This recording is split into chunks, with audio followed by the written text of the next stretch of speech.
चलिए आज हम नई चीज़ पढ़ने वाले हैं, मुफ़रद अदाद किसे कहते हैं ये पढ़ेंगे। इससे पहले हमने आद के बारे में पढ़ा है। अगर आपने आद के बारे में मालूमात नहीं हासिल की तो उसका हमारा एक वीडियो बना है, आप ज़रूर उसको देखें। उसके बाद हम मुफ़रदात, गिनती के जो आदाद हमने इससे पहले पढ़ा है, ये गिनती के आदाद बहुत सारे, जैसे 1 है, 2, 3, 4, 5, 6, 7, 8, 9, ये गिनती के आदाद हैं। अब गिनती के आदाद में से कुछ आदाद को हम मुफ़रद आदाद कहते हैं। आज हम इसी को समझने की कोशिश करेंगे कि मुफ़रद आदाद किसे कहते हैं। हमने आद पढ़ा है। अगर हम एक के आद मालूम करना चाहें, अगर हम एक के आद मालूम करना है हमको, मतलब क्या है, एक कितनी तरीक़े से तकसीम किया जा सकता है, कितनी तरीक़े से बांटा है। समझो कोई एक चीज़ है मेरे पास, उसको हम कितने तरीक़े से बांट सकते हैं। एक को एक ही तरीक़े से बांट सकते हैं, माने एक सबको देना पड़ेगा, है ना। यानी एक का आद क्या है, सिर्फ एक है। अगर आपसे कहा गया कि 2 के आद आप मालूम करो, 2 के आद क्या हो सकते हैं, 2 के आद बताइए क्या हो सकते हैं। 2 को एक करके बांटा जा सकता है 2 लोगों में, और 2 के 2 भी किसी को दिए जा सकते हैं। इसका मतलब 2 के आद क्या हो गए, 1 और 2 हो गए। 3 के आद क्या है, 3 को भी एक करके बांटा जा सकता है, और 3 के 3 किसी को भी दिए जा सकते हैं। 4 के आद क्या है, 4 के आद अगर हम देखेंगे, देखिए आप, 4 को एक करके बांटा जा सकता है, 4 को 2 करके भी हम बांट सकते हैं, 2 करके 2 लोगों में दिए जा सकते हैं, और 4 के 4 किसी भी, इस तरीके से। इसका मतलब 4 के कितने आद हैं, 3 आद हैं। अब 5 के आद देखिए इसी तरीके से, 5 को 1 और 5, इस तरीके से 5 को मुकम्मल बांटा जा सकता है, ठीक है। अब 6 के अगर आद हम देखेंगे, 6 को किस तरीके से बांटा जा सकता है, तो 6 को एक करके बांटा जा सकता है, 6 को 2 करके, 2 की जोड़ियां बना के 3 लोगों में दिया जा सकता है, फिर 3 करके भी 6 को बांटा जा सकता है, और 6 के 6 किसी को भी दिए जा सकते हैं। तो 6 के ये 4 आद हो गए, है ना। 4 के कितने आद हैं, 3 आद हैं। 4 के कितने आद हैं, 3। ज़रा गौर कीजिए इसके ऊपर आप। अब आते हैं 7 पर। 7 को हम किस तरीके से बांट सकते हैं। 7 को हम एक करके बांट सकते हैं, 2 करके 7 को हम बांट सकते हैं क्या, नहीं। 3 जोड़ियां बन जाएंगी 2 की, 1 रह जाएंगे, इसलिए 7 को 2 करके। इसी तरीके से 3 करके भी नहीं बांट सकते, 3 नहीं बांट सकते। 7 के 7 हमको देना पड़ेगा अगर बांटना है मुकम्मल तो, ठीक है। तो 7 के ये 2 आद हो गए। 8 पर आइए आप। 8 के आद कैसे हैं, एक करके दे सकते हैं आप, 2 करके दे सकते हैं, 4 से आप बांट सकते हैं, और 8 के 8 आप दे सकते हैं। तो अब कुछ अदद, आप इन आदात पर गौर कीजिए, देखिए ज़रा। तो कुछ अदद के जो आद हैं सिर्फ 2 हैं, है ना। जैसे देखिए अब इसके सिर्फ 2 आद हैं, 1 और 2। 3 के भी कितने आद हैं, सिर्फ 2 आद हैं। 5 के भी कितने आद हैं, सिर्फ 2 आद हैं। 7 के कितने आद हैं, सिर्फ 2 आद हैं, 1 और 7। 5 के कितने, 1 और 5। 3 के 1 और 3, और 2 का 1 और 2। तो अब हम समझते हैं कि ऐसे अदद, गिनती के ऐसे अदद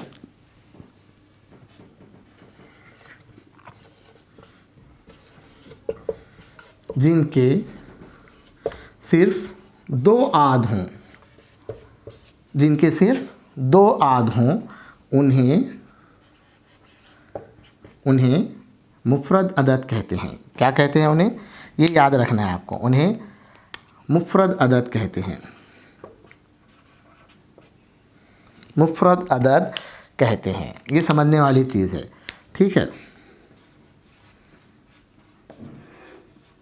गिनती के ऐसे अदद जिनके सिर्फ 2 आद हों, उन्हें हम मुफ़रद अदद कहते हैं। अब या 1 से 9 मैंने लिखा है, तो 1 से 9 में मुफ़रद अदद कौन कौन से बताइए, 2 है ना। सिर्फ 2 के 2 आद हैं, जैसे 2।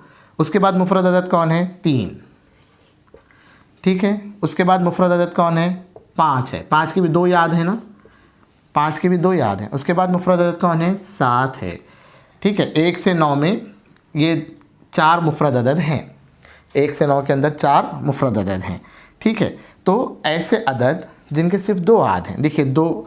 अब ये 2 आद में से भी क्या है, देखिए आप, अगर हम गौर करें, 2 आद हैं, जैसे अभी हम इनको गौर करेंगे हम। 5 के 2 आद कौन है, 1 और 5। 7 के 2 आद 1 और 7। 2 के 2 आद 1 और 2। 3 के 1 और 3। गौर कीजिए इनके ऊपर ज़रा। 2 आध हैं तो कौन से हैं, जिसमें जिसमें क्या है, एक सब, जिसमें क्या है, एक तो सब में ही है, और दूसरा आद कौन सा है, 2 का दूसरा आद कौन सा है, 2 खुद है। 3 का दूसरा आद कौन सा है, 3 खुद है। 5 का दूसरा आद कौन सा है, 5 खुद है। 7 का दूसरा आद कौन सा है, 7 खुद है। तो इसका मतलब एक और वो अदद खुद, मुफरद अदद के आद क्या होते हैं, एक और वो अदद खुद। ठीक है, अब ये तो हो गया हमने 1 से 9 तक के अदद लिए। आगे आप क्या कीजिए, 1 से 25 तक के अदद लीजिए, 1 से 25 तक या 1 से 20 तक की, इस 1 से 20 तक के अदद लीजिए आप। ठीक है, और उसमें मुफरद अदद कौन से हैं मालूम कर लीजिए। अब मुफरद अदद मालूम करने का और तरीक़ा है कि हमने तक़सीम पजीरी की कसौटियाँ पढ़ी हैं, है ना। जैसे मिसाल के तौर पर अब आपको मालूम करना है 15, आपको बताना है कि 15 मुफरद अदद है या नहीं है। 15 मुफरद अदद है कि आपको बताना है। कैसे हम तय करेंगे 15 मुफरद अदद है क्या, तो आप क्या करना चाहिए, इस पर आप तक़सीम पजीरी की कसौटियाँ लगाइए। 2 से तक़सीम होता है क्या 15, 2 से नहीं होता। अच्छा, ये एक तो होता है, हर आदत का आद एक तो है, हमने देखा है हर अदद का आद एक है, 1 से तो होगा। अब 2 से तक़सीम होगा क्या, 2 की कसौटी इसके ऊपर लगाइए। क्या है 2 की कसौटी, इकाई के मुकाम पर 0, 2, 4, 6, 8 इनमें से कोई हिंदसा रहेगा तो अदद 2 से होगा, नहीं होता। फिर ये किससे तक़सीम होता है, 1 और 3 से होता है क्या, तो 1 और 5 की जमा कीजिए, कितने होते हैं, 6, मतलब 6 3 के इसमें आता है, इसका मतलब 15 3 से भी तक़सीम होता है। इसके अलावा फिर 5 से तक़सीम होता है क्या, 5 से भी तक़सीम होता है। इसका मतलब क्या हुआ, देखिए आप 3 आद तो आ गए और आद आएंगे 15 के, 3 आद तो आ गए, इसका मतलब 15 मुफरद अदद है क्या, नहीं है। मुफरद अदद किसको बोलते हैं कि जिसके सिर्फ 2 आद रहने चाहिए, और जिसमें से वो आद भी क्या, एक और वो अदद खुद रहेगा, ऐसे सिर्फ 2 आद आने चाहिए, वो मुफरद अदद कहलाते हैं। अब एक सवाल और है, आप इस वीडियो को रुकाइए और उसके बाद गौर कीजिए, सबसे छोटा मुफरद अदद कौन सा है, सबसे छोटा मुफरद अदद कौन सा है, गौर कीजिए। सबसे छोटा मुफरद अदद कौन सा है, 1 है क्या मुफरद अदद सबसे छोटा है, नहीं है। क्यों नहीं है, क्योंकि 1 का सिर्फ एक ही आद है। हमने क्या कहा, मुफरद अदद कौन से हैं, जिसके 2 आद होते हैं, जिसके 2 आद होते हैं। अब 1 का तो सिर्फ एक ही आद है, इसका मतलब सबसे छोटा मुफरद अदद 1 हुआ क्या, नहीं। सबसे छोटा मुफरद अदद कौन सा है, 2 है ना। सबसे छोटा मुफरद अदद कौन सा है, 2 है। सबसे छोटा मुफरद अदद 2 है। अब बड़ा अदद मुफरद बता सकते क्या, हम नहीं बता सकते, क्योंकि सिलसिला क्या रहेगा, चलते रहेगा।